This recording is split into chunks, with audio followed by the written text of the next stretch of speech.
Uno está convencido que cuando no tiene certezas, no debe inventarlas. Que cuando no tiene las respuestas a decenas de preguntas, no debe inventarlas. Lo que debe hacer es poner en consideración las preguntas, los interrogantes, para convocar a la búsqueda de las respuestas, una búsqueda siempre colectiva, que puedan ayudar a repensar este presente. El periodismo no tiene la obligación de tener respuestas, pero sí tiene la obligación de preguntar. Por lo tanto, les propongo un conjunto, un manojo de interrogantes, que si alguno tiene la respuesta, a buena hora, y si no, habrá que salir en su búsqueda. Me pregunto, ¿qué pasa con el gobierno nacional, que parece que no está haciendo campaña?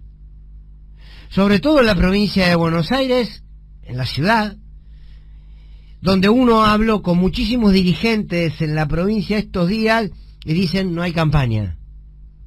Está todo planchado, es la palabra. Hay mucha incertidumbre.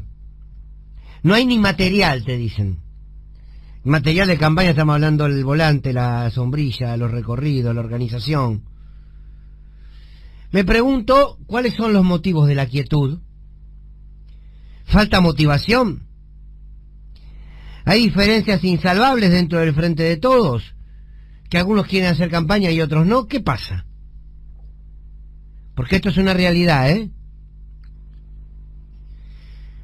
Quiero preguntarme por qué, y lo digo con nombre completo como lo hacemos siempre, pero porque lo que está en juego es muy grande, como para algunas mezquindades.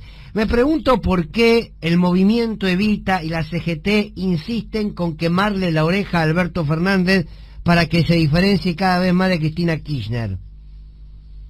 Esto también es información, ¿eh? ¿Qué buscan?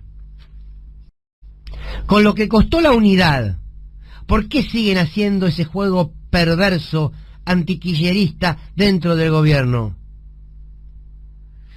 Me pregunto, y cuando hablo de la CGT no hablo de todos los que integran la CGT, ¿eh? En el movimiento sí, Evita sí. Será porque ellos tienen la caja garantizada con cualquier gobierno, ¿no? Claro, pero a sus bases no les da lo mismo cualquier gobierno. Me pregunto si la tapa del diario Página 12 es para ponernos contentos o es para preocuparnos. Son todas preguntas, ¿eh? Titula La Mesaza, Alberto, Massa y algunos de los empresarios más ricos de la Argentina. Los mismos que hasta ahora no lo acompañaron con una sola medida. ¿Se podrá saber de qué hablan en esas reuniones o es muy ingenuo de mi parte? Porque recuerdo cuando Guzmán se reunió con algunos empresarios del mundo de la alimentación, la reunión, y de los supermercadistas, la reunión terminó con aplausos para Guzmán y al otro día aumentaron todos los precios. ¿Se habló ahí de la flexibilización laboral? ¿Qué se dijeron? ¿Lo podremos saber? Hablando del ministro Guzmán, que está haciendo un enorme esfuerzo con el Fondo Monetario Internacional, ¿alguien puede explicar de qué va el acuerdo? Ya pasaron 2 años. ¿Pueden explicar en qué están las negociaciones? ¿Podemos saber de qué se trata? El discurso del presidente es claro. No vamos a pagarle al fondo aquello que no corresponde porque no vamos a pagar con el ajuste de los argentinos. Perfecto. ¿Cuál es la estrategia? ¿Qué estamos ofreciendo? ¿De qué tasas estamos hablando? ¿De qué plazos? ¿Podremos saberlo? Nos lo explican para tontos si quieren, pero... ¿qué significa la llegada de Mansur? ¿La llegada simplemente de un jefe de gabinete o que el gobierno va a ser más conservador de lo que fue hasta hoy? Son preguntas, y no son irónicas, no son malintencionadas. ¿Cuál es la estrategia del gobierno para salir del resultado electoral? ¿Cuál es la estrategia del gobierno post-elecciones, cualquiera sea el resultado? ¿Saldrá a dar las peleas para transformar y no solo administrar lo que hay? ¿Saldrá de la mano de quiénes? ¿De los que están en la foto de Página 12, en la tapa? ¿Cuándo arrancamos? Otra pregunta, y esta pregunta es para los oyentes, no es para nadie en particular más que los oyentes. ¿En qué momento votamos un gobierno conservador? Me pregunto, voy terminando. La CGT y el Movimiento Evita que decidieron suspender la marcha del 17 de octubre porque es el Día de la Mamá. Y hacerlo el 18, ¿es simplemente porque quieren estar con su mamá o porque no quieren pegarse a los que movilizan el 17? ¿Estamos contribuyendo a la unidad o a la fractura? Le pidieron al pueblo argentino que nos traguemos sapos por la unidad, porque la unidad era todo. Bueno, ahora les toca a ustedes. Bánquense los costos de la unidad. No se dejen convencer, al presidente le digo con respeto, no se deje convencer por los susurros de la serpiente que le hablan al oído y escucha a su pueblo. Las voces de los que solamente disputan sus intereses son cantos de sirenas que lo llevan a ningún lado. Las voces del pueblo, del grito popular, lo conducen a escribir la historia grande.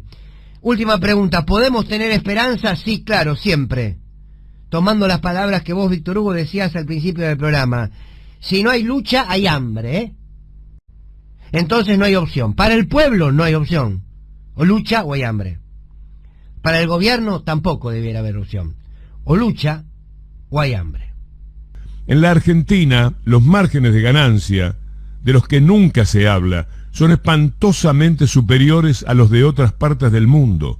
Con Adrián Stoppelman, que es muy conocedor también de esto, lo hemos conversado infinidad de veces. Un supermercado acá quiere ganar varias veces más que si el mismo mercado estuviese en Europa. El gobierno ahora tiene un nuevo representante frente a los empresarios, esa es la cuestión. Pero ¿cuál es la fuerza que tiene Feletti?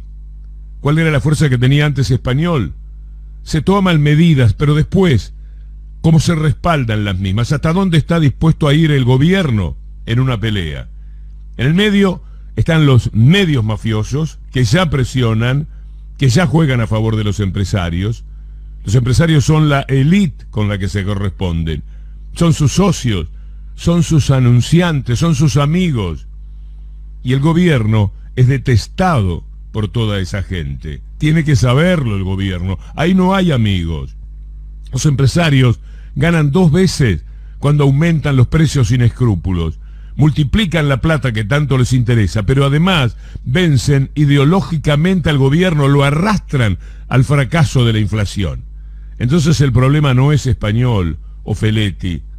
El asunto es qué hay detrás, hasta dónde está dispuesto a una pelea que es por todas las bolitas. Si se trata de dialogar, pierde el gobierno. Si multa o suspende, ellos retrasan la entrega, provocan escasez, hacen cualquier cosa. De cara a las elecciones, los enemigos del gobierno, que son los adversarios funestos del pueblo, necesitan el fracaso de Alberto Fernández.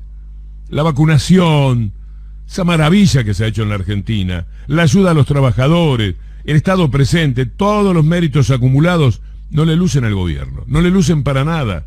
Sale a jugar el más difícil de los partidos. Si Feletti no tiene detrás un gobierno dispuesto a plantarse con ánimo revolucionario, con todo el peso de la ley y la denuncia, pierde como en la guerra. No hay Feletti ni Español que valga si el poder político es débil ante el poder real. Es la hora del coraje, no del diálogo. Sí, dialogar sí, las buenas formas también, pero no es con diálogo porque en el diálogo ganan esos, porque esos dialogan para imponer su voluntad. Es la hora de tomar las decisiones, no la del consenso. Cada vez que usted escuche la palabra consenso es que lo están embromando. El consenso con su patrón, el consenso con el que manda más, el consenso siempre lo va a dejar en derrota. Diálogo y consenso son palabras que significan armas letales puestas en manos de ellos.